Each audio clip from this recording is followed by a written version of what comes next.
Қауіпсіздік тобын орнату. Бұлттық сервердің қауіпсіздік тобын орнату үшін бұлттық жобаның шолу бетіне өтіңіз. Қауіпсіздік топтары бөліміне өтіңіз. Бұл серверге қосылуға рұқсат беретін немесе тыйым салатын виртуалды фаервол. Жеке қауіпсіздік тобын құрайық. Жасау батырмасын басыңыз. Жұмыс атауын ойлап тауып, сервер жасалған аймақты таңдаңыз. Сипаттамада өзіңізге кеңес қалдырамыз. Мысалы, порт нөмірлері. Қолдану батырмасын басыңыз. Топ құрылғаннан кейін, біз ережелерді орнатуға көшеміз. Әдепкі ережелер жоқ. Алдымен, кіріс трафигі үшін ережені қосамыз. Жасау батырмасын басыңыз. Протоколды таңдаңыз.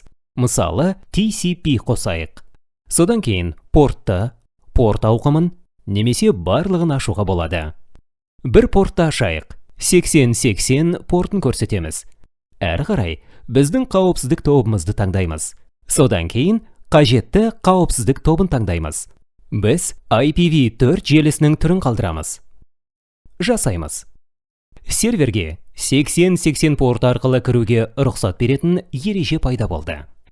Енді UDP протоколы бойынша трафик ережесін жасаймыз. 8000 портты ашайық. Қалған баптаулар бірдей. Екі ережеде қол жетімді. Кіріс трафигі ережелерден нақты көрсетілген порттарға ғана рұқсат етіледі. Барлық басқа кіріс қосылымдары бұғатталған. Сондай-ақ серверге белгілі бір IP мекен-жайларының кіруге рұқсат етілуі мүмкін. Жаңа ереже қосамыз. Біз TCP протоколын таңдаймыз. Портты көрсетеміз, мысалы 3000.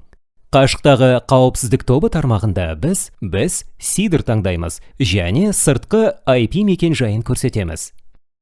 Ереже жасаймыз.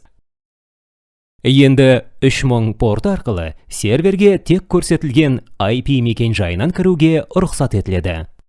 Құттықтаймыз, сіз қауіпсіздік тобын баптадыңыз. Осылайша сіз өзіңіздің инфрақұрылымыңыздың қауіпсіздігін басқара аласыз. Бізбен бірге болғаныңызға рахмет.